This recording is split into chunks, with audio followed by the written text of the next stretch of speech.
Stoics podcast. It's been some time. And things are as they are. Period. Well, I think it's actually been 2 days or something. In the background, I'm currently rendering something, so I do hope that the fans are not too prominent in the recording here, but I think it should be fine as far as I can actually see things, at least when I'm not talking. But I guess that we are either starting or going ahead with another book summary from thebestbookbits.com. I would assume. I don't really know if Maps for Meaning is useful to go ahead with. I have the slight feeling that it is mostly a biography, and I don't really know if I need a biography of Jordan Peterson. I mean, I could also go through his Wikipedia article and probably get the same dates, of course, not the same stories and then whatever. But yeah, I'm actually going to show you that what I'm having in front of me right now. So here we are, or not. Could you please show you something? There we go. This is from the time management section. I think personal development, time management, best book bits from the perfect day formula. Okay.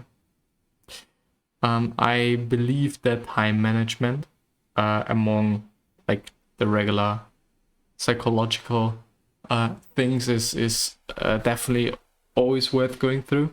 We're always having the 4-hour work week there, which I do not necessarily know if I would consider. Well, it is about time management, but I think it is more about resource management and so on and so forth. I tend to be quite good when it comes to time management. What is this? Decide, work smarter, reduce your stress, and lead by example.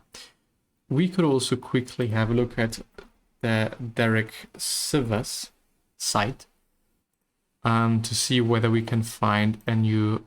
There's actually some sort of thing there, newest, if there is something new, but apparently there is nothing new.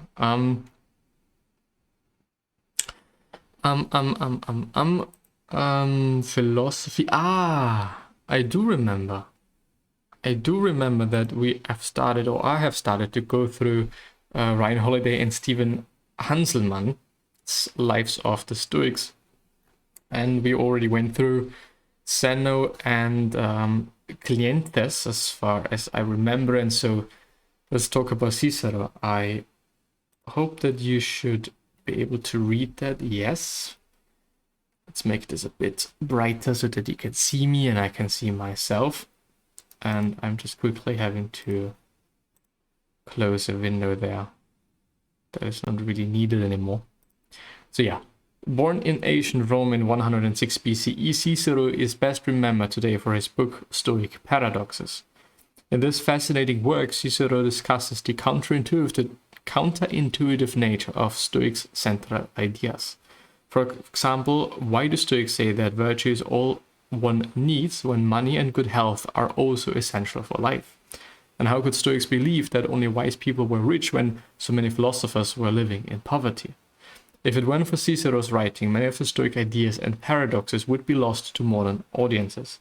But although he did Stoicism a great service by immortalizing its ideas in ink, Cicero often failed to follow its teachings in his own life.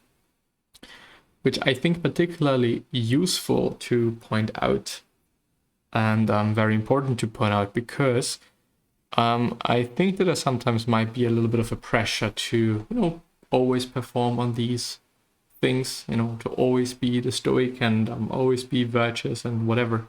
But clearly, not even the teachers themselves sometimes are able to do so and are still struggling. And that is a very important message to put out there, because no one of us is perfect. But yeah. Not every Stoic practiced what they preached. Born to an unknown family in a small town outside Rome, Cicero spent his, or actually, is it Cicero? I don't actually know. Anyway, his young adult life climbing. I think it actually is. Macchiato. No. Well, macchiato is not macchiato because you're having an H there, so it might be Cicero. Or Cicero? Well, anyway.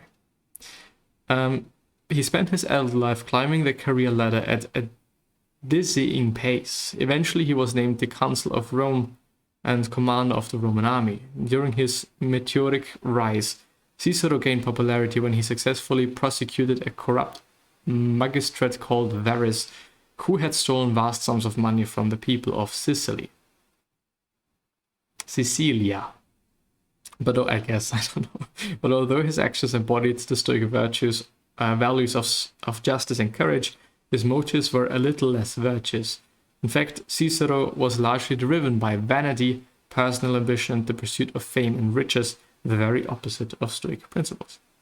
Before long, Cicero's disregard of Stoic teachings would have disastrous consequences. So soon after he took up his post as consul, Cicero faced a dangerous rival in the form of a Roman senator, Catiline. When Catiline attempted to stage a coup and stationed an army outside Rome, Cicero took the decisive but immoral action. He chose to execute the other one, supporters for their rebellion, without trial. But the time Cicero was finished, thousands of men had been killed. In a shameful incident, Cicero had allowed his fury to guide him, but as a student of Stoicism, he should have known that justice rather than passion is the best master. In later years, Cicero also failed his life's greatest test due to a lack of courage. In 49 BCE, Julius Caesar and his fearsome army were on the brink of grabbing power in Rome, and Cicero was invited to be part of the Republic's military fight back. But Cicero chose to do nothing. Instead of having the courage to fight against tyranny, he sat back and accommodated Caesar when he eventually became Rome's dictator. I didn't know about that. I didn't know. I think that Julius Caesar or Julius Caesar, however actually the right pronunciation is, it's probably not Julius Caesar or something, but anyway. Life of Cato the Younger. Well, I do wonder, or I always thought that, there was democracy and they have voted for their emperor quite. But I didn't know that on one hand he was indeed a dictator, and on the other hand he wasn't really, voted or chosen by the community, chosen by the public or population or whatever, the people. Life of Cato the Younger. Some people are born fearless, while the rest of us will choose the easy path more often than the difficult, more true one. Those rare individuals always stick to their convictions even in the face of danger. An example of a person who embodies such characteristics, our next historical figure, demonstrated the Stoic virtue of courage, but as you'll learn, his sense of conviction sometimes led him to the wrong choices. Born in Rome in 95 BCE, Cato the Younger was a contemporary of Cicero. However, these two men could not have been more different in their outlook on life. Where Cicero cared only for his own interests, Cato only ever cared about what was right. Cato the Younger chose Stoicism over pragmatism. As a young child, Cato refused to speak on an unscrupulous soldier's behalf. In response, and in an attempt to force him to relent, the soldier held him over a high balcony by his ankles. Amazingly, Cato remained unafraid, neither pleading for his life nor even blinking at the prospect of death. Eventually, the soldier pulled him back up and acknowledged that this 4-year-old boy had a stronger will than he did. Cato's Stoic sense of conviction would guide his adult life too. As a leading politician, Cato spent his career fighting Rome's endemic corruption and working to advance the rights of the plebs, Rome's lower classes. The other elites resented his principled stance, but all that mattered to Cato was that his actions were righteous. That, he said, was what it meant to be a true philosopher and a true Stoic. But Cato's unwavering commitment to righteousness would eventually lead to disastrous consequences. His problems began when Pompey, one of the political elite, asked to marry Cato's daughter. Cato knew what the only reason Pompey wanted to join their family in this way was, that he sought to make a political alliance with him. The marriage would have been the more expedient thing to do, but to Cato the arrangement seemed unjust and unhand. So he refused. Had Cato put aside his conviction for a moment and thought about the situation pragmatically, though, he would have realized the danger in saying no. After Cato's refusal, Pompey instead married Julius Caesar's daughter Julia. The marriage gave Caesar a major political boost, and together the two men forged a new and autocratic future of Rome, or for Rome. Before too long, Caesar would invade Rome and destroy the Republic.